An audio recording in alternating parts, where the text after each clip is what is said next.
आदाब, आप सभी का इस्तकबाल है हमारे खास प्रोग्राम वकील साहब में और मैं हूं आपके साथ तरन्नुम अली। लगातार हम एनआरसी और सीए यानी शहरियत तरमीमी कानून के बारे में सुन रहे हैं। लोग जगह जगह इसे लेकर प्रोटेस्ट कर रहे हैं। आखिर इस कानून में ऐसा क्या है जिसे लेकर प्रोटेस्ट हो रहे हैं और बार बार ये क्यों कहा जा रहा है कि इससे मुसलमानों को डरने की जरूरत नहीं है?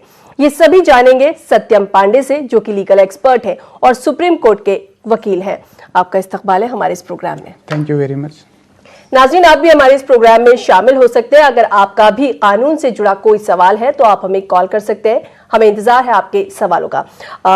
सत्यम जी, जैसे आज हम बात करेंगे, हम लोग बार बार सुन रहे हैं, लगातार खबरों में चल रहा है एनआरसी और सीएए को लेकर बहुत जगह प्रोटेस्ट हो रहा है। तो सबसे पहले ये जानना जरूरी है कि ये जो एक्ट हाल ही में बना है, इसे बनाने की जरूरत क्यों पड़ी? क्या वाकई इस एक्ट की जरूरत थी? देखिए, ये जो अमेंडमेंट लेके पार्लियामेंट में हमारी गवर्नमेंट आई है जी, इसका बेसिक पर्पज जो हमारे देश में हिंदू, सिख, ईसाई, पारसी, जैन, क्रिश्चियन थे, जो पाकिस्तान, बांग्लादेश, अफगानिस्तान से आए हुए हैं और यहाँ पे उन्होंने शरण ले रखी है जी, उन्हें कुछ रिलैक्सेशन दिया गया है। पहले नेचुरलाइजेशन की प्रोसेस 11 साल थी, उसे घटाकर 5 वर्ष कर दिया गया है और उन्हें इलीगल माइग्रेंट पहले माना जाता था। अब इस अमेंडमेंट के बाद now they are no more illegal migrant और वो अब इंडिया की सिटीजनशिप के लिए रजिस्टर कर सकते हैं और उन्हें इंडिया की सिटीजनशिप आसानी से मिल जाएगी। जी, हम और भी इस पर बात करेंगे। कुछ कॉलर्स हमारे साथ जुड़ गए हैं। हेलो हेलो हेलो, अस्सलाम वालेकुम। वालेकुम सलाम, बताएं क्या सवाल है आपका? जी, मेरा क्वेश्चन, मेरे सवाल के जो कैब उन्होंने जी लाया है इसके में जो खवाशा ये खदशात है, जो ये बोल रहे हैं कि हम हिंदू सिख ईसाई उनको यहाँ पे सिटीजनशिप देंगे, लेकिन जो कश्मीरी उनको नहीं देंगे, जो ये मुस्लिम है उनको नहीं देंगे, उससे तो ये होता है ना डिस्क्रिमिनेशन होती है। उस बारे में आप जो साहब से बोलेंगे कि क्या हो सकता है? जी देखिए, इस विषय में बहुत स्पष्ट करना चाहूँगा कि कश्मीर के विषय में ऐसा कुछ नहीं है। जो भी भारतीय नागरिक हैं वो हर तरीके से हर भारतीय कानून के लाभ के हकदार हैं। यह एक्ट किसी भी प्रकार से जो भारतीय नागरिक है, किसी भी भारतीय नागरिक में किसी भी प्रकार का कोई भी भेदभाव नहीं करता है। इससे बस जो एक्ट से जो फायदा मिला है वो पाकिस्तान, बांग्लादेश और अफगानिस्तान के माइनॉरिटी कम्युनिटीज को गवर्नमेंट ने एड्रेस किया है। लेकिन इस एक्ट से, इस अमेंडमेंट से जो इंडियन सिटीजन है आज ऑफ डेट, उनको किसी भी तरीके से घबराने की कोई जरूरत नहीं है। उनके राइट्स में किसी भी प्रकार का कोई फर्क नहीं पड़ेगा और वो हर चीज के लिए एंटाइटल होंगे। और मैं रिक्वेस्ट करूंगा सभी लोगों से किसी भी प्रकार की अफवाहों में ना पड़ें। ये एक्ट किसी भी तरीके से किसी भी इंडियन को अफेक्ट नहीं करता है। जैसे आपने कहा कि ये जो एक्ट बना है इसमें जो रेफ्यूजीज रह रहे हैं उनको सिटीजनशिप दी जाएगी, लेकिन ये कैसे पहचाना जाएगा कि कौन यहाँ का सिटीजन है, कौन नहीं है, कौन बाहरी है? ये किस तरह से पहचान होगी? बहुत ही अच्छा सवाल पूछा आपने तरन्नुम जी। जो सिटीजनशिप एक्ट 1955 है, ये जो सिटीजनशिप डिटरमाइन करता है जी, ये या तो बाय बर्थ हो या बाय डिसेंडेंट हो या आप इंडिया की सिटीजनशिप के लिए अप्लाई करके रजिस्ट्रेशन एज इंडियन सिटीजन करें। अच्छा, सिटीजनशिप एक्ट 1955 में 1987 में जो अमेंडमेंट हुई उसमें यह है कि जो भी आदमी भारत के अंदर पैदा हुआ है सन 1987 में वो भारत का नागरिक है जी। 2003 में अमेंडमेंट हुई सिटीजनशिप रूल्स में, फिर 1987 से 2003 तक जो पैदा हुआ वो इंडियन नागरिक है। उसके बाद आफ्टर 2003 अनवर्ड्स जो भी बच्चे इंडिया में बर्थ ले रहे हैं दे आर इंडियन सिटीजन्स। इसमें कंडीशन ये है कि जो भारत में विदेश से आए राजदूत हैं, यहाँ रह रहे हैं, यदि उनके बच्चे इंडिया में पैदा हो रहे हैं तो वो इंडियन सिटीजन नहीं है। या कोई शत्रु देश से हैं जो यहाँ भारत की जेल में है, भारत विरोधी किसी गतिविधि में है, उस दौरान कोई बच्चा पैदा होता है तो वो इंडियन सिटीजन नहीं है। तो जिनके पास भी बर्थ प्रूफ है इस तरीके का वो इंडियन सिटीजन है। जी, ठीक है। ठीक है, आपने बताया जैसे कि 87 के बाद से जो भी यहाँ पैदा हुआ है वो यहाँ का नागरिक है। जी, 87 के बाद से नहीं, बात करेंगे इसके आगे, लेकिन कुछ कॉलर्स हमारे साथ जुड़ गए, पहले उनका सवाल लेते हैं। Hello hello. हेलो जी, बताएं क्या सवाल है आपका? हाँ, मेरा सवाल था ना मैडम जी। ये CAA जो है ये क्या है? और बहुत गुमराह हो रहे हैं हम लोग भाई कि बिल्कुल हम लोग को डिटेंशन सेंटर में डाल दिया जाएगा, इसीलिए कंफ्यूजन में पड़े हुए हैं। बिल्कुल ठीक है जी। CAA सिटीजनशिप अमेंडमेंट एक्ट किसी भी तरीके से किसी भी इंडियन सिटीजन को अफेक्ट नहीं करता है। ये अभी जो पर्टिकुलरली एक्ट है, इसमें सिटीजनशिप एक्ट 1955 की 5 धाराओं में अमेंडमेंट की गई है। सेक्शन 2B में अमेंडमेंट करके इलीगल माइग्रेंट की डिफिनीशन चेंज की गई है, जिसमें 6 माइनॉरिटी कम्युनिटीज की जो कि पाकिस्तान, बांग्लादेश और अफगानिस्तान से रखते हैं, उन्हें इलीगल माइग्रेंट नहीं माना गया है, लेकिन वो 31 दिसंबर 2014 तक भारत में आ गए हों। इसमें सेक्शन 6A में अमेंडमेंट की गई है, जो कि स्पेशली असम में लागू होती है कि जो लोग असम में एनआरसी से बाहर हो गए हैं और इन कम्युनिटी से हैं, उन्हें रिलैक्सेशन मिलेगी।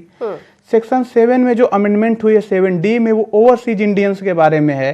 और सेक्शन 18EE में अमेंडमेंट हुई है, वो पावर जो रूल बनाने की ताकत है सेंट्रल गवर्नमेंट की, उसके बारे में है। और शेड्यूल 3D में उन्होंने अमेंडमेंट की है, जिसमें 11 साल को घटा के 5 साल कर दिया गया है। इस पूरे एक्ट का, इस पूरे अमेंडमेंट का किसी भी इंडियन सिटीजन से किसी भी तरीके से कोई जो है उससे फर्क नहीं पड़ता है। They will enjoy all their benefits and right as earlier. मैं फिर रिक्वेस्ट करूंगा कि किसी भी तरह की कोई गलतफहमी ना पालें। जो भी इंडियन है 26 जनवरी 1950 के बाद इंडिया में पैदा हुआ है, वो इंडियन सिटीजन रहेगा। इसमें कोई भी किसी भी प्रकार का कोई भी संदेह नहीं करना चाहिए। जी, एक कॉलर हमारे साथ और जुड़ गए हैं। हेलो। हेलो जी, बताएं क्या सवाल है? मैडम, मैं वकील साहब से एक सवाल करना चाहता हूँ कि जैसे आपने जैसे इस बिल में कहा गया है कि यहाँ पे खाली सिख, हिंदू और ईसाई जो है यहाँ पे इनको ये सिटीजनशिप मिलेगी जी, मगर मुस्लिम इसमें अभी है नहीं जी। तो ऐसा बिल क्यों लाया है कि जिसमें मुस्लिम ना हो? मुस्लिम के लिए इतना भेदभाव? ठीक है जी, ये जो बिल आया है अब वो एक्ट हो चुका है, कानून बन चुका है। बिल्कुल। और इसमें जो मुस्लिम्स है नहीं रखा गया है, तो ऐसा नहीं कि इंडियन मुस्लिम्स इसका कोई लेना देना है। ये जो 3 देश हैं, पाकिस्तान, बांग्लादेश और अफगानिस्तान, उनके अगर इन 6 धर्मों के अलावा, उनके माइनॉरिटीज कम्युनिटीज के अलावा वहाँ के मुस्लिम्स है, उनके लिए है। तो इंडियन मुस्लिम्स को इसमें सोचने वाली कोई बात नहीं है। फिर भी अगर यहाँ पे सवाल एक बनता है, जैसे अगर हम आसाम को ही देखें तो जो वहाँ पर एनआरसी हुई, वहाँ पे 19 लाख लोग बाहर हो गए। उसमें बहुत सारे नॉन मुस्लिम्स भी थे और मुस्लिम की तादाद थोड़ी कम थी, 4 से 5 लाख के बीच वो तादाद थी। तो जिन लोगों को बाहर किया गया, अगर उसमें से कोई इंडियन सिटीजन है और वो मुस्लिम है, तो उसको कैसे सिटीजनशिप मिलेगी? मैडम, इंडियन सिटीजन अगर है तो वो बाहर नहीं हो सकता है। और अगर किसी वजह से कोई भूल हुई है, कोई गलती हुई है और गलती से वो बाहर रह गया है उस लिस्ट में, तो फॉरेन ट्रिब्यूनल है जहां पे वो अपने रिलेवेंटेड डॉक्यूमेंट्स दिखा सकता है, शो कर सकता है। और उसके पास अगर कोई डॉक्यूमेंट नहीं है और ऐसे इंडियन सिटीजन्स जो इंडिया में है, जिनकी सिटीजनशिप प्रूव्ड है, वो उसके हक में गवाही दे सकते हैं कि हम इस आदमी को जानते हैं और ये यहीं का रहने वाला है और बहुत लंबे अरसे से रह रहा है, तो उसकी शहरियत रहेगी और उसे किसी भी तरह के डरने की कोई जरूरत नहीं है। क्योंकि कागज आपके पास कम हो सकते हैं, ज्यादा हो सकते हैं, लेकिन आपके जानने वाले कि आप कहां से हैं, कब से हैं, ये बताने वाले बहुत लोग होंगे, जिससे किसी की भी शहरियत तो किसी भी तरीके से खत्म नहीं हो सकती। अगर वो भारत का है तो भारत का ही रहेगा, इसमें किसी भी प्रकार के संदेह की कोई जरूरत नहीं है। जी, आपने इसमें डॉक्यूमेंट्स का जिक्र किया, बात करेंगे क्या क्या डॉक्यूमेंट्स होने चाहिए, लेकिन एक कॉलर हमारे साथ हैं, पहले इनका सवाल लेते हैं। हेलो हेलो, क्या आपको हमारी आवाज आ रही है? हेलो जी, बताएं क्या सवाल है?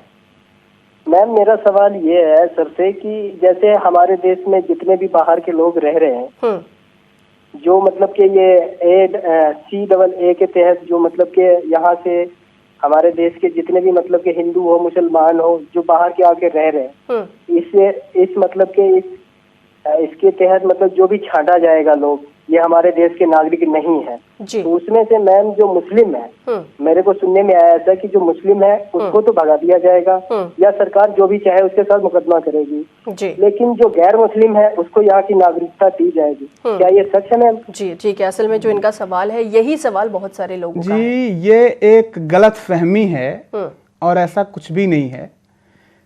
ये इक्वलिटी अमंग इक्वल्स, मैं बराबरी को थोड़ा समझाना चाहूँगा आसान लफ्ज़ों में। आप इसे ऐसे समझें कि हर भूखे आदमी को पेट भर भोजन का अधिकार है। इसका मतलब ये नहीं कि यहाँ पे अगर हम 2 लोग हैं, 4 लोग हैं तो सब में 2 रोटी दी जाए। मतलब ये होता है कि हर भूखे को उसकी ज़रूरत के हिसाब से खाना दिया जाए। जो ये 6 कम्युनिटीज़ को दिया गया है, ये बहुत बुरी दशा में इन 3 देशों में रह रही थी, इसलिए इन्हें रिलैक्सेशन दिया गया है। लेकिन जो मुस्लिम्स हैं, नेचुरलाइजेशन की जो 11 साल की समय अवधि है उसके बाद वो अप्लाई कर सकते हैं। लेकिन अगर सरकार चाहे और सरकार समझती है कि वो एक ऐसा आदमी है जो भारत के लिए मददगार हो सकता है, भारत को योगदान दे सकता है, तो अप्लाई करने पे उसे तुरंत भी नागरिकता दे सकती है भारत सरकार। और इसके कई उदाहरण हैं, अभी बताना चाहूँगा। कुछ ही दिनों की पहले की घटना है जी। गुजरात की एक महिला की शादी पाकिस्तान में हो गई। पाकिस्तान वो शिफ्ट हो गए, उन्होंने पाकिस्तान की शहरियत हासिल कर ली। अच्छा। उसके बाद उनके शौहर का वहाँ इंतकाल हो गया। वहाँ पे फिर उनका लिए गुजारा मुश्किल था, वो गुजरात वापस आई और अभी 2 दिन पहले उन्हें भारत की शहरियत फिर से दे दी गई। अच्छा। तो मैं ये स्पष्ट करना चाहूँगा कि किसी भी प्रकार का कोई भी डाउट अपने मन में ना पालें कि ये किसी भी तरीके का डिस्क्रिमिनेशन हमारे कितनी बड़ी कम्युनिटी के साथ होने जा रहा है।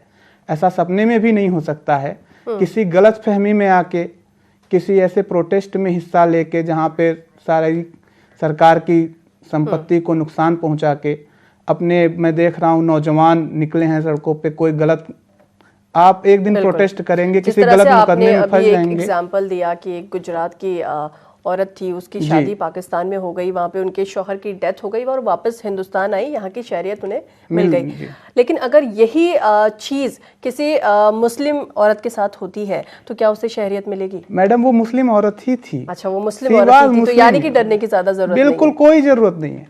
जी। अच्छा, आपने बीच में जिक्र किया था डॉक्यूमेंट्स का, तो यहाँ जहाँ पर डॉक्यूमेंट्स की बात आती है तो हम अगर हिंदुस्तान की बात करें तो बहुत सारे लोगों के पास डॉक्यूमेंट्स नहीं है, और बहुत पहले की बात करें तो उस टाइम तो डॉक्यूमेंट्स होते ही नहीं थे। और जिस तरह से बहुत सारे हमारे देश के ऐसे हिस्से हैं जहाँ पर बाढ़ आती है या कुछ भी प्रॉब्लम हो जाती है तो कागजात या इस तरह के जो भी डॉक्यूमेंट्स है वो नहीं बचते। तो जिनके पास डॉक्यूमेंट्स नहीं है वो क्या करेंगे? और आपने साथ में ये भी कहा कि अगर आपका कोई जानने वाला है और वो आपके एक तरह से जाकर गवाही दे देता है कि ये यहीं रहते हैं, ये इंडियन सिटीजन है, तो उन्हें माना जाएगा।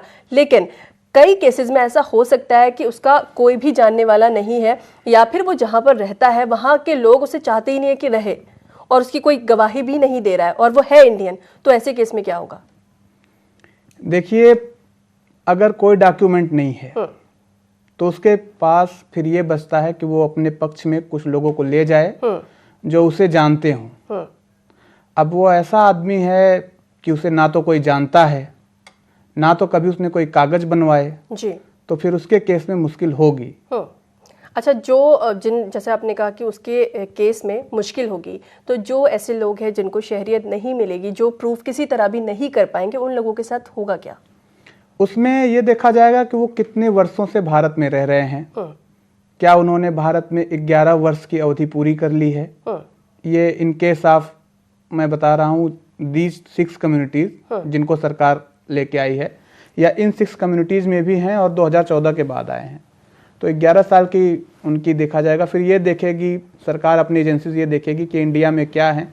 सरकार फिर उनकी अपने तौर पे छानबीन करेगी कि इनका केस क्या है, ये कौन है, कहाँ से आए हैं। अच्छा। और अगर सरकार सेटिस्फाइड होती है कि ये इंडियन ही हैं, बट ये बहुत ही ज़्यादा लापरवाह भारतीय रहे, इन्होंने कभी कोई कोशिश नहीं की कि कोई कागज बनवा लें, और या इन्होंने कभी कोशिश नहीं की कि 2-4 लोगों से घुले मिले, बातचीत करें, 2-4 दोस्त बनाए जो हमारे पक्ष में आ सके, और सरकारी सेटिस्फाइड होती है, एजेंसी सेटिस्फाइड हो जाती है इंडियन ही है, तो उन्हें उनकी नागरिकता मिल जाएगी। जी, और भी बात करेंगे इस पर। कुछ कॉलर्स हमारे साथ हैं। हेलो हेलो हेलो जी, बताएं क्या सवाल है आपका? मैडम मैं औरंगाबाद महाराष्ट्र से बात कर रहा हूँ, अजहर। जी बताएं। जी मैडम, सर्विस का काम लिया था मैं कॉर्पोरेट कंपनी से। 4 साल से काम कर रहा हूँ। अचानक से मेरा काम बंद कर दिया है और ना मेरा क्लेम दे रहे हैं, ना मेरा सिक्योरिटी डिपॉजिट दे रहे हैं, और ठीक से बात नहीं कर रहे, कोई रीजन नहीं दे रहे मुझे, जो मुझे काम बंद कराए तो मेरा। अच्छा, तो इसके लिए क्या करना होगा मुझे? जी ठीक है जी, आप वहाँ किसी लोकल वकील से मिलें और उन्हें एक लीगल नोटिस दें अपनी सारी बातें लिखते हुए कि हमारे और आपके बीच ऐसा करार था, मेरा इतना रुपया बन रहा है, अब आप ना तो मेरा सिक्योरिटी लौटा रहे हैं, मेरे साथ गलत कर रहे हैं, और अगर आप ये जारी रखते हैं और मेरा ड्यूज नहीं देते, मेरा पैसा नहीं देते, अपने करार पे अमल नहीं करते, तो मैं आपको कोर्ट में देखूंगा और आपको कोर्ट में आपके ऊपर केस करूंगा, और उसके बाद भी अगर वो नहीं देते तो आप उनके ऊपर जो जुरिस्डिक्शन लगती हो जिस कोर्ट की, उस कोर्ट में उनके ऊपर मुकदमा दायर कर सकते हैं। इस दौरान कुछ और कॉलर्स हमारे साथ जुड़ गए हैं। हेलो हेलो हेलो, जी बताएं क्या सवाल है आपका? यही मैंने बोला था ना जी। हम 2-3 दिन से ये एहतजाज दे रहे हैं। आप जरा बताएं, बड़े बड़े वकील साहब भी एहतजाज में शामिल है, वो भी एहतजाज कर रहे हैं। बड़े वकील कहते हैं कि हिंदुस्तान के संविधान को खतरा है। ये वकील साहब से ही बोलते हैं जो लाइव प्रोग्राम में जिसको, या वो वकील साहब जो हड़ताल पर है और जो एहतजाज कर रहे हैं। जी ठीक है, इनका सवाल ये है कि अगर इस एक्ट में कुछ ऐसा नहीं है जिससे मुसलमानों को डरने की ज़रूरत है या जिससे मुसलमानों को नुकसान होगा, तो फिर वो लोग प्रोटेस्ट क्यों कर रहे हैं? और यहाँ पे मुसलमानों की ही बात नहीं है, बहुत सारे लोग ऐसे हैं जो प्रोटेस्ट कर रहे हैं मुसलमानों के अलावा। जी, ये जो प्रोटेस्ट हो रहे हैं, ये प्रोटेस्ट गलतफहमियों के कारण, जैसे कि इसमें सबसे बड़ी गलतफहमी ये फैलाई जा रही है कि ये मुसलमानों के हक में नहीं है या कुछ मुसलमानों के खिलाफ है। अब हमारे देश में राजनीति है, सच्चाई से ज़्यादा अफवाह चलती है। भारत के अलग अलग हिस्सों में अलग अलग वजहों से इसी एक्ट पे विरोध हो रहे हैं। पूर्वोत्तर भारत इसलिए विरोध कर रहा है कि कोई भी ना लिया जाए। उत्तर भारत में इसलिए विरोध हो रहा है कि इसमें मुस्लिमों को नहीं रखा गया है। तो ये राजनीतिक लोग और कुछ गुमराह हुए, आप कह सकते हैं, गलतफहमी में बिना एक्ट को देखे, बिना एक्ट को पढ़े अमेंडमेंट क्या है, इस तरीके से विरोध कर रहे हैं। रही बात, कुछ कॉलर्स हमारे साथ जुड़ गए, सवाल लेते हैं। हेलो हेलो, अस्सलाम वालेकुम। वालेकुम सलाम, बताएं क्या सवाल है? जी मैम, मैं ये कहना चाह रहा हूँ, अगर हमें कभी किसी के साथ मतलब कोई काम करना हो, उसके लिए रजिस्टर्ड करने के लिए कहाँ से किसके पास जाना होता है?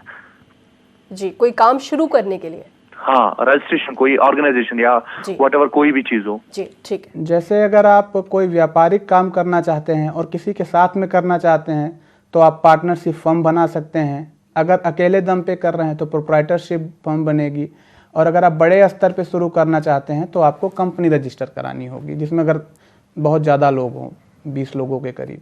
जी, बट ये जानना ये चाहते हैं कि ये अगर कंपनी रजिस्टर होगी तो ये कहाँ और किससे करवाई जाएगी? ये रजिस्ट्रार के यहाँ होती है। पार्टनरशिप फर्म की तो रजिस्ट्रेशन भी जरूरी नहीं होती। जी, कुछ और कॉलर्स हमारे साथ हैं। हेलो हेलो हेलो, जी बताएं क्या सवाल है आपका? मैम, मेरा सवाल है वकील साहब से कि ये सिटीजन अमेंडमेंट एक्ट जो है ये असल में है क्या? ये कौन सा एक्ट है? जी ठीक है, ये इस एक्ट को समझना चाहते हैं कि ये जो एक्ट है वो है क्या? Citizenship amendment act 2019 citizenship act 1955 के 5 धाराओं में अमेंडमेंट है, जिसमें सेक्शन 2B में इलीगल माइग्रेंट की डिफिनीशन बदली है। उसमें 6 माइनॉरिटीज़ कम्युनिटीज़, पाकिस्तान, अफगानिस्तान और बांग्लादेश की, उन्हें इलीगल माइग्रेंट के डिफिनीशन से बाहर किया है, जो 31 दिसंबर 2014 तक इंडिया में आ गए हैं। सेक्शन 6A में अमेंडमेंट करके असम में NRC में जो इन 6 कम्युनिटीज़ के लोग बाहर निकल गए थे उन्हें रिलैक्सेशन दिया है। सेक्शन 7D में और 18E में और 3rd शेड्यूल में चेंज करके सेक्शन 7D में बेसिकली ओवरसीज इंडियंस के लिए है जी, और E गवर्नमेंट, सेंट्रल गवर्नमेंट की पावर के लिए, और इसके 3rd शेड्यूल के क्लास D में अमेंडमेंट करके 11 साल को 5 साल कर दिया है। जी, एक कॉलर हमारे साथ और जुड़ गए हैं। हेलो हेलो हेलो, जी बताएं क्या सवाल है आपका? मैं तेलंगाना से मोहम्मद ख्वाजा संगारेड्डी से बात कर रहा हूँ। जी जी, सवाल बताएं, क्या पूछना है आपको? ये सीए एक्ट और एनआरसी के ताल्लुक से, सीए एक्ट और एनआरसी के ताल्लुक से बात करना है सुप्रीम कोर्ट के। जी जी, पूछे, सवाल पूछे, इसके बारे में आप जानना क्या चाहते हैं? कि मैं बोलना ये चाह रहा हूँ कि बाबरी मस्जिद का जो बाबरी मस्जिद का जो केस है, बाबरी मस्जिद के केस में हम 450 साल पुराने डॉक्यूमेंट्स दाखिल करने के बाद देखिए सबसे पहले अपने टीवी की आवाज बंद करिए। एक और कॉलर हमारे साथ जुड़ गए हैं, इनका सवाल लेते हैं। हेलो हेलो हेलो, जी बताएं, क्या सवाल है आपका? जी अस्सलाम वालेकुम। वालेकुम सलाम। जी सवाल जारी है जी, मैं बाहर कतर से मैं बोल रहा हूँ। मेरा सवाल बैंक के मुतालिक था। जी बताएं। मेरा एटीएम बंद हो गया है, तो यानी कि हम चाहते हैं कि हमारे घर पर किसी को भी यानी कि वो चीज मिले, यानी वो चीज का जानकारी मिले, तो फिर कैसे होगा? यानी कि हम कैसे मालूम करेंगे कि उन लोगों को मिल जाए, उन लोगों के हाथ में जी मेरे बैंक का, यानी कि जो भी हो। जी, आप उसके लिए अपने बैंक के कस्टमर केयर को फ़ोन करिए और उनसे अपना एटीएम री इशू कराने की रिक्वेस्ट दीजिए, और उसमें जो रिक्वेस्ट करिए कि आपका एटीएम आपके घर पे, जो आपका होम एड्रेस हो, वहाँ पे पोस्ट कर दिया जाए, वो सीधे आपके घर पे मिल जाएगा। जी, कुछ और कॉलर्स हमारे साथ हैं। हेलो हेलो हेलो, जी बताएं, क्या सवाल है? वालेकुम। वालेकुम सलाम। मैडम जी, वकील साहब से पूछना चाहते हैं कि जैसे ये जो बिल है, इसमें मान के चलते हैं कि पाकिस्तान में, बांग्लादेश में जैसे हिंदू पर मतलब अत्याचार हो रहा है, तो उधर से मतलब आ रहा है, तो उधर से एक सिर्फ हिंदू नहीं आ रहा, मतलब मुस्लिम भी आ रहा है। मुस्लिम पर भी वहाँ पर मानते हैं अत्याचार हो रहा है। शिया जो है उसके ऊपर अत्याचार हो, दोनों आदमी आया, दोनों आदमी समझे एक तरफ से घुसपैठिया हो गया जी। उसके बाद ये CAA जो है, इसके द्वारा हिंदू को तो इसमें मतलब शामिल कर लेगा, उसके बाद जो मुस्लिम बच्चा उसको मतलब क्यों बाहर निकल रहा है? ऐसा तो हमारा जैसे विधान मतलब वो संविधान है, इसमें तो ये सब नहीं लिखा है, वो इजाजत नहीं देता इसमें तो मतलब। जी ठीक है। उसकी एक सिंपल सी वजह यह है कि इन देशों ने अपने यहाँ जिन्हें माइनॉरिटी स्टेटस दे रखा है, उन्हें तो दे सकते हैं, लेकिन अब इन देशों ने अपने यहाँ ऐसी कोई भेदभाव की नीति नहीं अपनाई है शिया सुन्नी में, और ना ही ऐसा कोई आंकड़ा दिया है कि ये माइनॉरिटी माने जाएं, इस वजह से। जी, फिर भी लगातार ये कहा जा रहा है, लोग कह रहे हैं कि ये जो एक्ट बना है वो हमारे कॉन्स्टिट्यूशन के खिलाफ है। तो आप एक वकील हैं, आप हमसे ज़्यादा बेहतर जानते हैं कॉन्स्टिट्यूशन को, तो आपको क्या लगता है कि ये वाकई क्या इसके खिलाफ है? जी देखिए, मेरा मानना ये है कि रीजनेबल क्लासिफिकेशन हो सकती है। आर्टिकल 14 इक्वलिटी एमंग इक्वल्स है, बराबरी, जैसे मैंने कहा कि बराबर के लोगों के बीच। अगर हम सभी 5-10 लोग लाइन में खड़े हों, उसमें कोई आदमी माजूर हो, हाथ पैर उसके काम ना करते हों, तो जरूरी नहीं कि जितने देर मैं खड़ा रहूं उतने देर उसे भी खड़े होने के लिए कंपेल किया जाए, और ये भी हो सकता है कि मुझे 1 घंटा खड़ा रहने के बाद काउंटर तक पहुंचने को मिले और उसे 15 मिनट में ये मौका दे दिया जाए। जी, एक कॉलर हमारे साथ जुड़ गए हैं। Hello hello.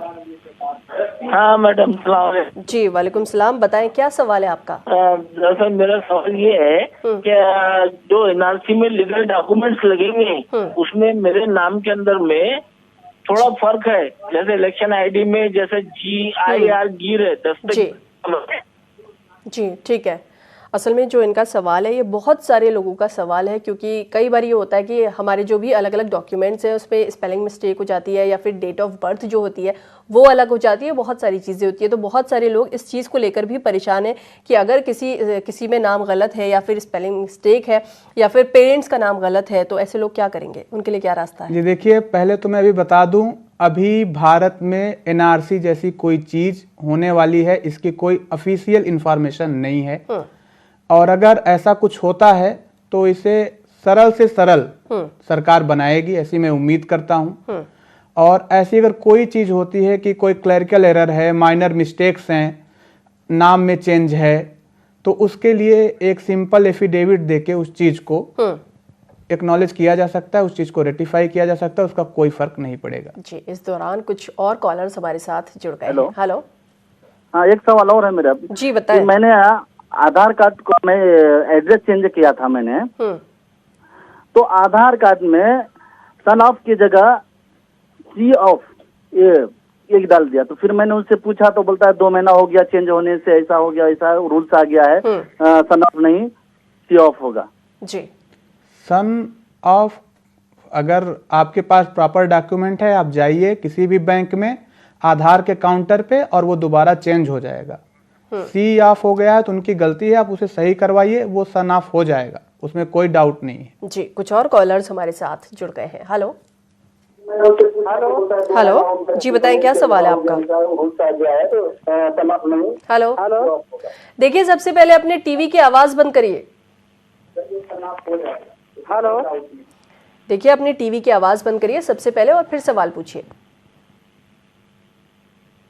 लगता है किसी वजह से हमारा इनसे राब्ता नहीं हो पाया। हम लगातार कॉलर्स को यही कहते हैं, वो जब भी हमें कॉल करें तो अपनी टीवी की आवाज बंद कर दे, जिससे वो हमें सुन पाए और हम उन्हें सुन पाए। कुछ और कॉलर्स हमारे साथ जुड़ गए हैं। हेलो। एनआरसी अभी एनआरसी अभी अनाउंस ही नहीं हुई है सर। नहीं, अभी अनाउंस नहीं हुई है, लेकिन उनका सवाल यह है कि इसकी जरूरत हमें क्यों पड़ रही है। आसाम की जहां तक बात थी वहां तक तो समझ आता है, लेकिन पूरे देश में एनआरसी की बात खुद अमित शाह जी ने कही है, तो इसकी जरूरत क्यों पड़ रही है, क्यों हमें इसकी जरूरत है? देखिए, अगर आप अपने यहाँ कोई प्रोग्राम रखते हैं, कोई पार्टी रखते हैं, तो पहले से एस्टिमेट बनाते हैं कि कितने लोग आएंगे, क्या होगा, कैसे मैनेज करेंगे।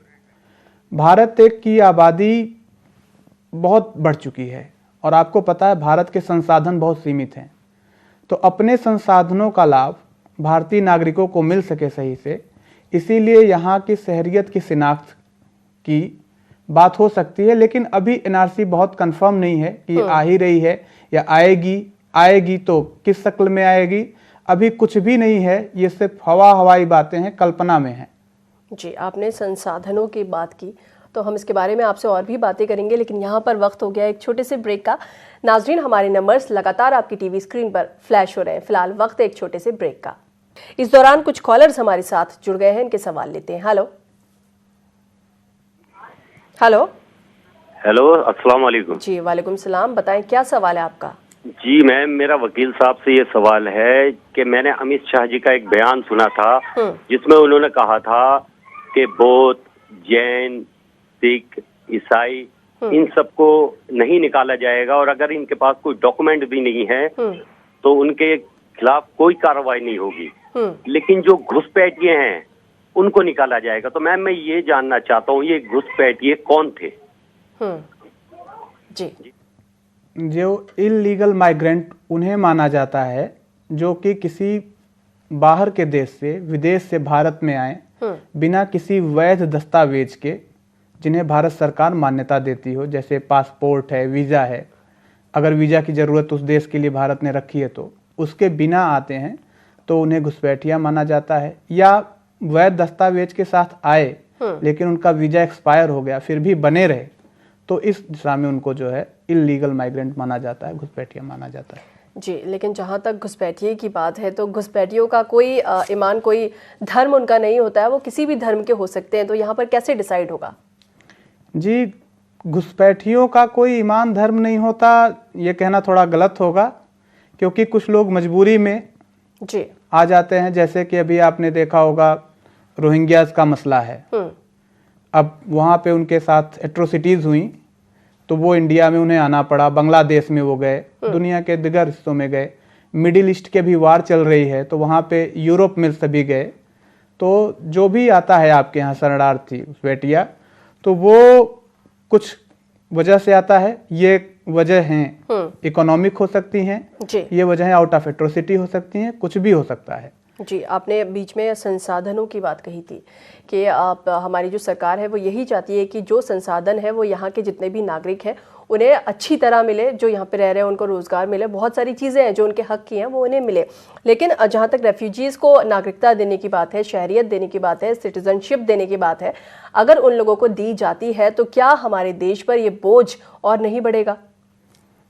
ये कुछ नैतिक दायित्व होते हैं जिन्हें अंतर्राष्ट्रीय कानूनों में मान्यता प्राप्त है, जिनके लिए सभी सरकारें बाध्य होती हैं। उनको देखते हुए सरकार और अपने संसाधनों को देखते हुए फिर उन पर निर्णय लेती है। भारत सरकार ने यही सोच के निर्णय लिया है। जी, कुछ और कॉलर्स हमारे साथ हैं। हेलो, वालेकुम सलाम, बताएं क्या सवाल है आपका?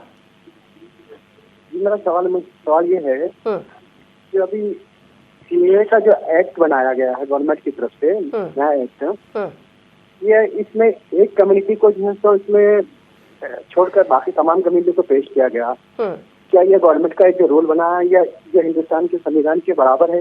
मैं आपसे वकील साहब से जानना चाह रहा हूँ, क्या जी बाहर निकालना बाकी कम्युनिटी को इसके अंदर मिलाना, क्या यह हुकूमत या गवर्नमेंट या आपस में लड़ाना चाह रही है, या फिर या इसमें क्या मुसलमान इनको कुछ नहीं दिख रही, क्या ये कानून के खिलाफ नहीं है? मैं ये वकील साहब से मैं जानना चाह रहा हूँ। जी, ठीक है जी। आप जहाँ पे कम्युनिटीज पढ़ रहे हैं उसे उन देशों के अल्पसंख्यक पढ़ें तो तस्वीर साफ हो जाएगी। ये किसी कम्युनिटीज के खिलाफ नहीं है, बल्कि उन 3 देशों में जिन्हें अल्पसंख्यक का उनके कानून में मिला हुआ है उनके लिए है। तो चूंकि पाकिस्तान, बांग्लादेश और अफगानिस्तान में मुस्लिम्स बहुसंख्यक हैं, इस वजह से उन्हें नहीं रखा गया है और इसका किसी भी तरीके से भारतीय मुस्लिम से कोई भी लेना देना नहीं है। लगातार हम इसमें जो प्रोटेस्ट हो रहे हैं, ये जो एक्ट बना है इसको लेकर जो भी प्रोटेस्ट हो रहे हैं, लगातार हम सुन रहे हैं धारा 144। तो हम इसको किस तरह से समझें कि ये धारा जो है ये कब लगाई जाती है, जो और लोगों की इसके अंदर जो गिरफ्तारी हो रही है वो किस कंडीशन में होती है? जी देखिए, अगर एग्जीक्यूटिव मजिस्ट्रेट को लगता है कि यहाँ रॉन्गफुल असेंबली नहीं होनी चाहिए, 5 या उससे अधिक लोगों का भीड़ नहीं होनी चाहिए, तो वो धारा 144 लागू कर देते हैं कि आप इस पर्टिकुलर एरिया में ना जाएं, यहाँ 5 से अधिक लोग ना इकट्ठा हों। और अगर कोई फिर भी उसको वायलेट करता है तो उसके ऊपर आईपीसी में मुकदमा चलता है अनरॉन्गफुल असेंबली का, और उसमें 6 महीने से लेकर अलग अलग धाराओं में 3 साल तक की सजा है। जी, कुछ और कॉलर्स हमारे साथ हैं। हेलो हेलो जी, बताएं क्या सवाल है आपका? सवाल ये है कि आप टीवी की आवाज तो आपकी आ रही नहीं है। अपना सवाल पूछिए। हाँ, पूछते ये है कि अब जैसे कह रहे हैं कि शरीयत, ये जो कानून बना है शरीयत का, तो मगर आप टीवी पे तो मुझे नजर नहीं आ रहा लाइव, तो आप कुछ और कह रहे हैं, ये लोग। देखिए, आप अपने टीवी को बंद कर दीजिए और हमसे बात करिए। नहीं तो फिर हमारा सवाल तो उनको सुन ही नहीं रहे, सवाल तो आप पूछ रहे हैं और फिर उन्होंने जवाब। देखिए, आप अपना सवाल हमसे कीजिए और उसके बाद अपना जवाब आप सुन लीजिएगा। तो क्या फिल्टर करके सवाल को देंगे टीवी? मैं जो हमारी टीम है पीसीआर में, मैं कहूंगी कि इनका कॉल ड्रॉप कर दिया जाए, क्योंकि बहुत सारे कॉलर्स हैं। अगर इस तरह से हम अपना वक्त बर्बाद करेंगे तो हम बाकी कॉलर्स की बात नहीं सुन पाएंगे। कुछ और कॉलर्स हमारे साथ हैं। हेलो मैम, मैं ये कहना चाह रहा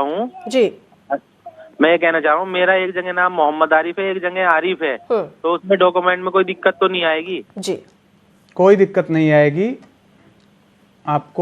आपको बस उसके लिए एक एफिडेविट देना पड़ेगा कि मोहम्मद आरिफ और आरिफ एक ही आदमी है। जी। इस दौरान एक कॉलर हमारे साथ और जुड़ गए हैं। हेलो अस्सलाम वालेकुम। वालेकुम सलाम, बताएं क्या सवाल है आपका? मैं संगाड़ी से मोहम्मद ख्वाजा बात कर रहा हूँ।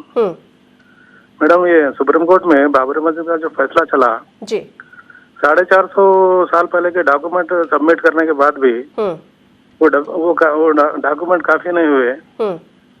तो सुप्रीम कोर्ट ये मानता है कि बाबरी मस्जिद को वहाँ पे जो बनाया गया मंदिर नहीं थी, मस्जिद में नमाज हुई, सब मानता है। फिर उसके बावजूद भी, डॉक्यूमेंट रहने के बावजूद भी वो बाबरी मस्जिद को हमसे छीन लिया गया। तो अब हमारे पास पूरे डॉक्यूमेंट्स होने के बावजूद भी एनआरसी में हम जैसे कि हमको कबूल करेंगे डॉक्यूमेंट हुकूमत, क्योंकि हुकूमत की जो नीयत है, ये हुकूमत की नीयत पे हम मुसलमानों को शक है। जी, ठीक क्योंकि है। हम जी देखिए, बाबरी मस्जिद का फैसला सुप्रीम कोर्ट से आ चुका है, उसमें रिव्यू भी हो चुकी है, तो मैं उस निर्णय पे कोई कमेंट नहीं करूंगा। रही बात आज के डेट में एनआरसी की कोई ऑफिशियल अनाउंसमेंट नहीं है, और इसलिए मैं कहूंगा कि कोई डरने की जरूरत नहीं है। CAA जो पर्टिकुलर एक्ट है, इसका भारत के किसी भी नागरिक का, खा वो हिंदू हो मुसलमान हो, कोई लेना देना नहीं है। ये पाकिस्तान, बांग्लादेश और अफगानिस्तान के माइनॉरिटीज के लिए है। जी, जैसे आपने बीच में बात कही थी जहाँ पे डॉक्यूमेंट्स की बात आई थी कि जो 87 के बाद से हैं जिनके पास बर्थ सर्टिफिकेट्स हैं तो उनको एक तरह से नागरिकता मिल जाती है, वो नागरिक है यहाँ के। लेकिन अगर हम बात करें कोई 70 में पैदा हुआ है, 75 में पैदा हुआ है, कोई भी डॉक्यूमेंट नहीं है, कोई भी बर्थ सर्टिफिकेट नहीं है, तो वो कैसे प्रूव करेंगे? मैं बताना चाहूँगा 26 जनवरी 1950 से लेके 1987 तक जिनका भारत में बर्थ हुआ है उनको आपने 26 जनवरी 1950 के बाद से 87 तक, उसके बाद 87 से लेके 2003 तक, उसके बाद 2003 एंड ऑनवर्ड्स बाय बर्थ अगर किसी की इंडिया में बर्थ हुई है तो वो इंडियन सिटीजन है, सब्जेक्ट टू उसके पेरेंट्स यहाँ एम्बेसडर ना हो, फॉरेन नहीं। अगर उन लोगों के पास डॉक्यूमेंट्स नहीं है तो वो साबित कैसे करेंगे?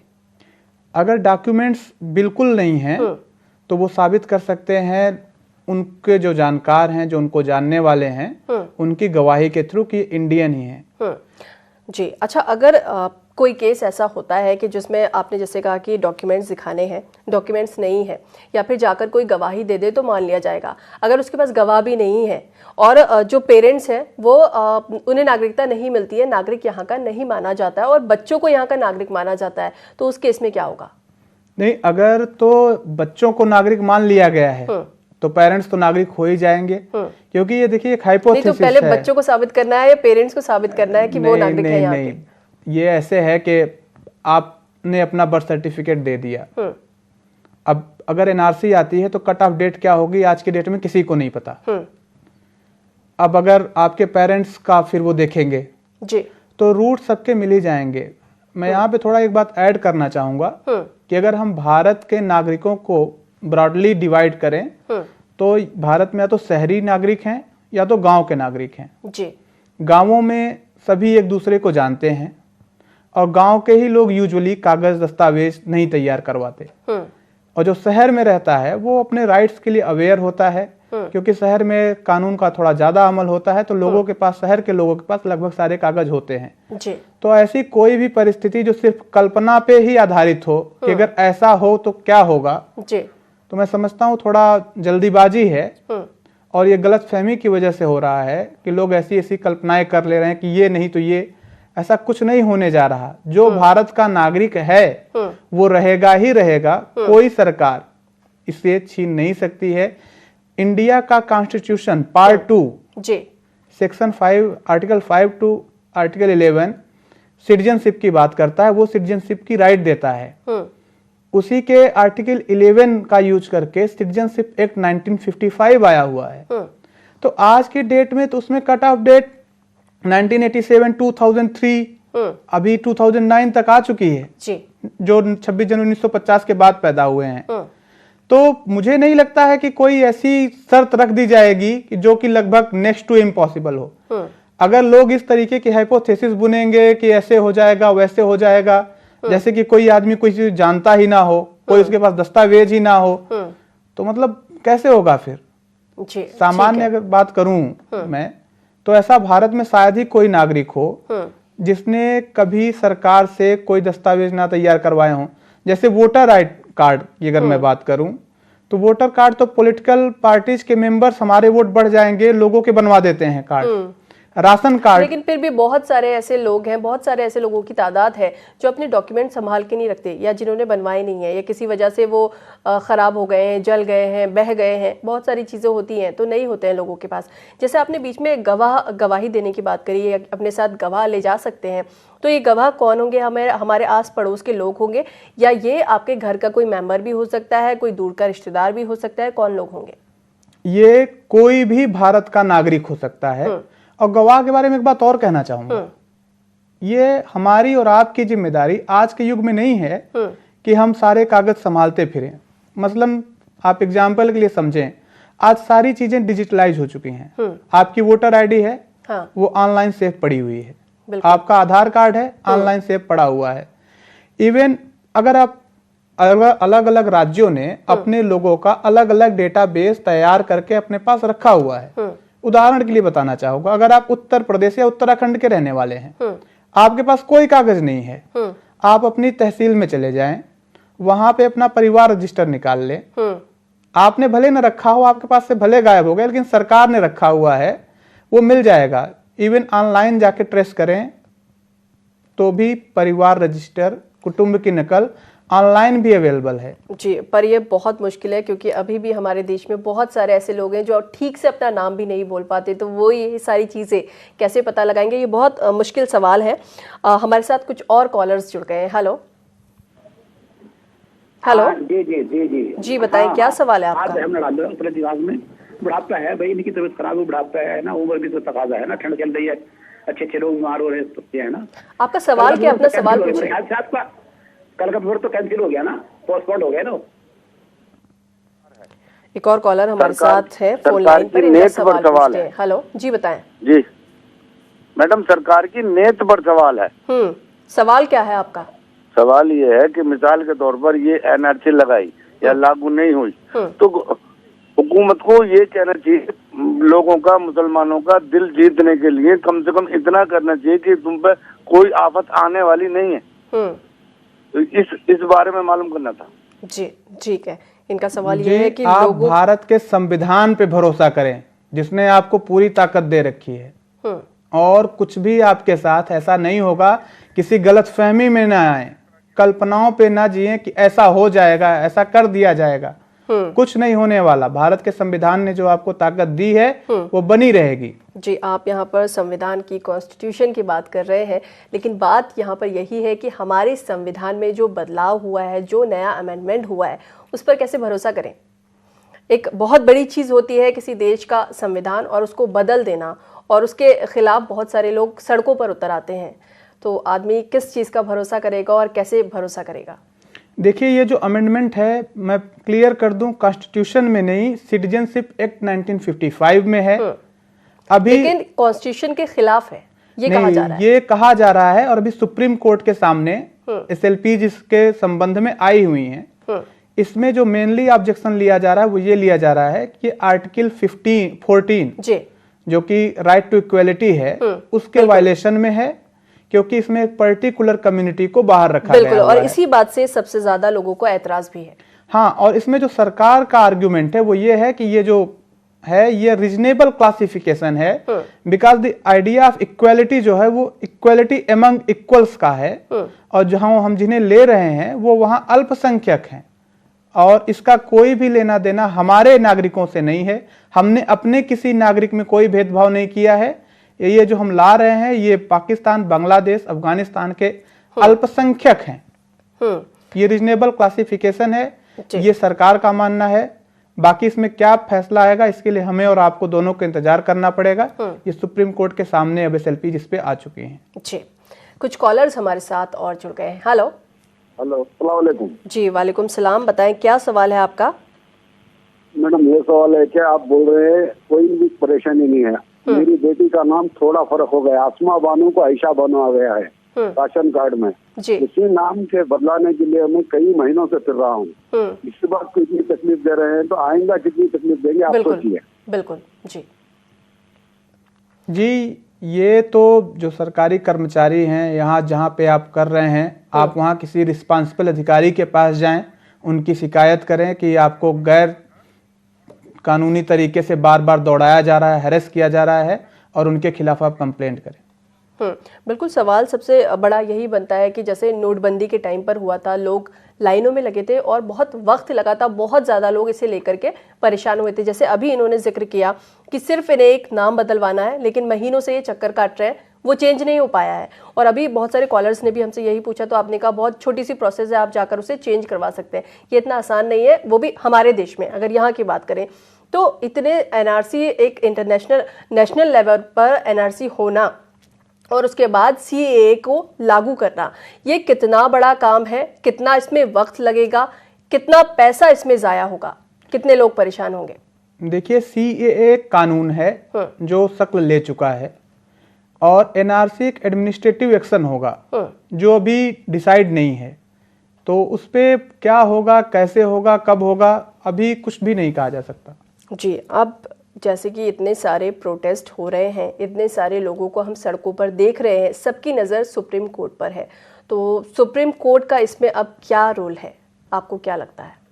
जी, मुझे लगता है कि जो गवर्नमेंट का स्टैंड रीजनेबल क्लासिफिकेशन का है, ये प्रिवेल कर सकता है। अच्छा, इसको हम आम भाषा में किस तरह से समझे ताकि जो हमारे व्यूअर्स हैं जो देख रहे हैं उनको भी समझ आए? देखिए, इसमें जो SLPs गई हैं, special leave petitions supreme court के सामने गई हैं, उसमें मेन आर्ग्यूमेंट ये है कि CAA आज जो कानून बन चुका है ये भारतीय संविधान के धारा 14 की खिलाफ वर्जी है, क्योंकि ये बराबरी का हक मुसलमानों से छीन रहा है। ये धर्म देख के नागरिकता दे रहा है। ये मेन कंटेंशन है जो SLPs इस एक्ट के खिलाफ पहुंची हैं। इसमें जो भारतीय सरकार का स्टैंड है वो ये है कि ये धारा 14 के खिलाफ वर्जी नहीं है, क्योंकि इसमें हमने पाकिस्तान, बांग्लादेश और अफगानिस्तान के अल्पसंख्यक समुदाय को लिया है, जो कि एक रीजनेबल क्लासिफिकेशन है और इक्वलिटी अमंग इक्वल का जो कॉन्सेप्ट है उस पर पूरी तरीके से खरा उतरता है। और हमने अपने भारतीय नागरिकों के बीच, जिनके पास पहले से ही भारतीय नागरिकता है, उनके बीच किसी भी प्रकार का कोई भी भेदभाव नहीं किया है। उनके अधिकार जैसे थे वैसे ही रहेंगे। लेकिन इसमें लोग जो सबसे ज्यादा सवाल कर रहे हैं वो ये भी कर रहे हैं, जैसे इसमें बांग्लादेश, पाकिस्तान और अफगानिस्तान को रखा गया है, वहीं पर अगर श्रीलंका की बात करें, भूटान की बात करें, नेपाल की बात करें, तो उन देशों को इसमें क्यों नहीं शामिल किया गया?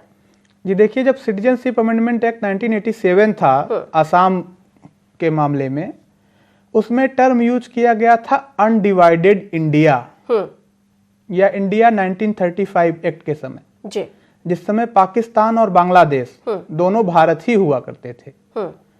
अब इसमें मुझे लगता है कि इन्होंने जो कि अफगानिस्तान को भी ऐड किया है, और अफगानिस्तान में पाकिस्तान, बांग्लादेश और हिंदुस्तान के ही लोग गए होंगे जी, इस वजह से इन्होंने रखा है। तो ब्रॉडली उसी के करीब है जो पहले था। जी अच्छा, इसमें जिन लोगों को बाहर कर दिया जाएगा, जो यहाँ के नागरिक नहीं हैं, जिन लोगों को नागरिकता नहीं मिलती है, उन लोगों का क्या होगा? उनके साथ क्या किया जाएगा? क्या उन्हें कहीं बाहर भेजा जाएगा या यहीं रखा जाएगा? पहले तो ये एक हाइपोथेसिस है। मान लीजिए NRC हुई, NRC होने के बाद कुछ लोगों के नाम NRC लिस्ट के बाहर हो गए। अब जो इसमें मुसलमानों की शंका है, मैं उसे स्पेशली एड्रेस करना चाहता हूँ। आप मान लीजिए, मुस्लिम मत मानिए, आप मान लीजिए कोई हिंदू का नाम बाहर हो गया, तो पहले तो सिर्फ नागरिकता बाहर NRC में डॉक्यूमेंट की कमी की वजह से, गवाह न मिलने की वजह से किसी ऐसे हिंदू का नाम बाहर हो गया जो भारत का नागरिक है बहुत दिनों से, लेकिन लापरवाह रहा, उसका नाम बाहर हो गया। तो सिर्फ नागरिकता लेने के लिए वो ये तो नहीं कह देगा कि मैं पाकिस्तान का नागरिक था, बांग्लादेश का नागरिक था या अफगानिस्तान का नागरिक था, क्योंकि ये जो कानून आया है ये तो इन 3 देशों के लिए आया है। फिर वो सरकार की जिम्मेदारी होगी, पहले तुम बताओ हम कहाँ के नागरिक हैं, आप बताइए। लेकिन जब तो जो भारत के नागरिक हैं, जब वो ये प्रूव ही नहीं कर पाया कि वो हिंदुस्तानी है, यहाँ का नागरिक है, तो एक तरह से उसे तो बाहर का ही माना जाएगा। देखिए, माइग्रेंट जो होता है, बाहर से आता है, इल्लीगल, उसका ये है कि वो बिना वैध दस्तावेजों के भारत में आ गया, या वैध दस्तावेज थे लेकिन उन दस्तावेजों के खत्म हो जाने के बाद, उनकी एक्सपायरी के बाद भी भारत में बना रहा। लेकिन अगर किसी का ऐसा केस है कि मैं भारत का हूं लेकिन मैंने संन्यास ले लिया है, मुझे नहीं चाहिए कोई प्रूफ, मुझे नहीं रखना कोई परिवार, मैं हिमालय में जाके रहूंगा, तो उसके लिए क्या आप उसकी नागरिकता ले लेंगे? उसकी नागरिकता नहीं ली जा सकती है जब तक कि आप ये साबित ना कर दें, सरकार ये साबित ना कर दे कि ये इलीगल माइग्रेंट है। और अगर NRC से बाहर हो जाते हैं, आज के डेट में जो कानूनी स्थिति है वो ये है कि फॉरेनर एक्ट 1946 के तहत फॉरेनर ट्रिब्यूनल जो 1964 के बने हुए हैं, उनमें मुकदमा चलता है, जिसमें आपको मौका मिलता है कि आप अपनी बात साबित करें। तो उसमें सरकार की भी इक्वल रिस्पॉन्सिबिलिटी और ड्यूटी होती है कि ये आदमी बाहर का है। असम के केस में केस दूसरा था, क्योंकि बांग्लादेश से काफी लोग आए हुए थे। अब फर्ज करें कोई यूपी का आदमी या बिहार का आदमी, उसके पास कोई डॉक्यूमेंट नहीं है, लेकिन वो तो फ्रॉम हिज वेरी अपीयरेंस वो वहीं का लगेगा, उसे अब कहाँ का बता देगा, उसे सरकार कहाँ की कह देगी। तो ऐसी कोई डर की स्थिति नहीं है, कोई नागरिकता किसी से नहीं ले सकता है। जी, कुछ कॉलर्स हमारे साथ जुड़ गए हैं। हेलो हेलो हेलो पूछो। हेलो हेलो जी, बताएं क्या सवाल है? Hello ma'am. जी बताएं क्या सवाल है? हेलो हेलो जी, सवाल बताएं, क्या पूछना है आपको? जी मैम, मैं ये पूछ रहा हूँ, अमित शाह जी जो है पार्लियामेंट में कह रहे हैं हम सब धर्मों को जो है नागरिकता देंगे, सिर्फ एक मुसलमान को नहीं देंगे। आखिर मुसलमान से वो इतना नफरत क्यों कर रहे हैं? एक और कॉलर हमारे साथ है, इनका सवाल भी लेते हैं। हेलो हेलो जी, बताएं क्या सवाल है आपका? अरे हमारा सवाल ये, एनआरसी में जमीन वगैरह जैसे बाप दादा के नाम से चली आ रही है तो वो मान्य होगी? बिल्कुल बिल्कुल वो मान्य होगी और जी, इसमें कोई बिल्कुल मान्य घबराने की जरूरत नहीं है। एक और कॉलर हमारे साथ जुड़ गए हैं। हेलो अस्सलाम वालेकुम मैडम। वालेकुम सलाम, बताएं क्या सवाल है आपका? मैडम हमारे स्कूल के टीसी में जी हमारे बाप का नाम है मैडम। हमारे बाप बचपन में गुजर गए। जी सवाल पूरा करें। बचपन में गुजर गए मैडम। हाँ। वो हमारे नाना पाले मंजे फिर हमारे नाना पाल को आईडी कार्ड में, आधार कार्ड में हमारा नाना का नाम है। अच्छा। वो टीसी परसों लाया मैडम 74 के बचपन के। वो टीसी में हमारे बाप का नाम बादशाह भाई करके है। आधार कार्ड आईडी कार्ड में अब्दुल साहब करके है मैडम, हमारे नाना का नाम है।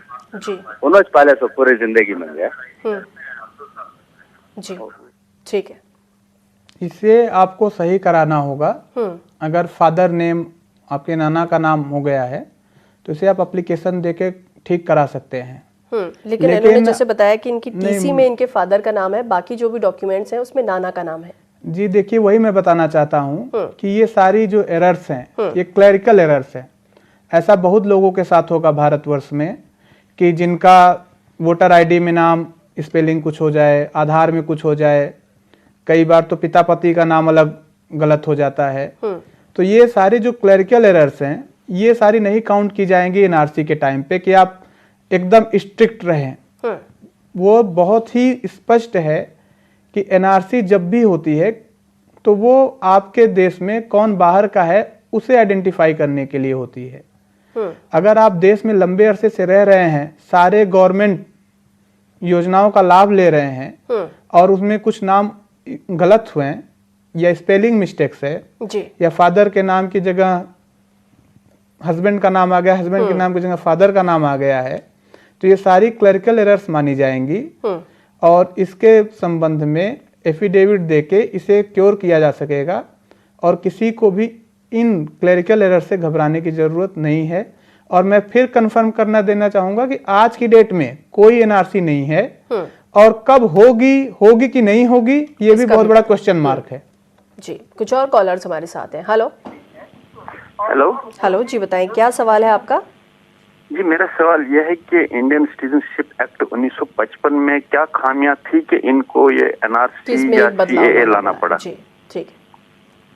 जी सिटीजनशिप एक्ट 1955 में कोई एज सच खामी नहीं थी, लेकिन जो हमारी नई परिस्थितियां बनी, विशेषकर पूर्वोत्तर के राज्य में बांग्लादेश युद्ध के समय 1971 में वहाँ पे एक बड़ी आबादी भारत में आई और उसके बाद धार्मिक उत्पीड़न के आधार पे, आर्थिक कारणों से भारत में लोग आते गए, तो एक बड़ी समुदाय जो भारत का नागरिक नहीं था वो भारत में एक लंबे अरसे से रह रहा था, चाहे वो अफगानिस्तान की युद्ध की वजह से भारत में आ गया हो या 1965 के वार के बाद आ गया हो या इंडिया के में 2000 के कारगिल वार के बाद आ गया हो एट्रोसिटीज के कारण, और वो यहाँ पे रह रहे थे इंसानों की तरह, लेकिन उन्हें कोई सहूलतें नहीं हासिल थी। तो उन लोगों को ह्यूमैनिटेरियन ग्राउंड पे ध्यान में रखते हुए जी सरकार ने ये कदम उठाया है। जी वक्त हमारे पास थोड़ा सा कम है, लेकिन चलते चलते एक आखिरी कॉलर को प्रोग्राम में शामिल करेंगे। हेलो ट्राई कर रहा हूँ, देखिए। हेलो हाँ सुनिए जी, बताएं। मैं बॉम्बे से बोल रहा हूँ। ये जो डिफरेंट न्यूज चैनल पे डिफरेंट सवाल किए जाते हैं और अभी जो आप लोगों ने जो क्लियरिफिकेशन दिया वो हमारे जो वजीर दाखिला है, इंटीरियर मिनिस्टर अमित शाह है, वो डिटेल से एक पेपर में ये चीजें नशर कर दे ताकि लोगों की गलत फहमी या गलत मिसअंडरस्टैंडिंग। बिल्कुल, ये बहुत जरूरी सवाल है। बहुत सारे लोग ये सवाल कर रहे हैं कि इस चीज का क्लैरिफिकेशन क्यों नहीं दिया जा रहा है ताकि लोगों में जो गलत फहमी है वो खत्म हो जाए। जी। बहुत शॉर्ट में आंसर देंगे, वक्त कम है। देखिए, जो भी कागज पार्लियामेंट में टेबल हो चुका है, कानून बन चुका है, आप उस कानून को पढ़ लें। वो कानून अपने आप में बहुत साफ है और उसमें किसी भी डिस्क्रिमिनेशन की किसी भी इंडियन के साथ कोई गुंजाइश नहीं है। जी, सत्यम पांडे जी, आप हमारे स्टूडियो में आए, तमाम कॉलर्स के सवालों के जवाब आपने दिए। आपका यहाँ आने के लिए बहुत बहुत शुक्रिया। थैंक्स। नाजरीन, फिलहाल हमें दीजिए इजाजत। अगले हफ्ते आपसे फिर होगी मुलाकात। आदाब।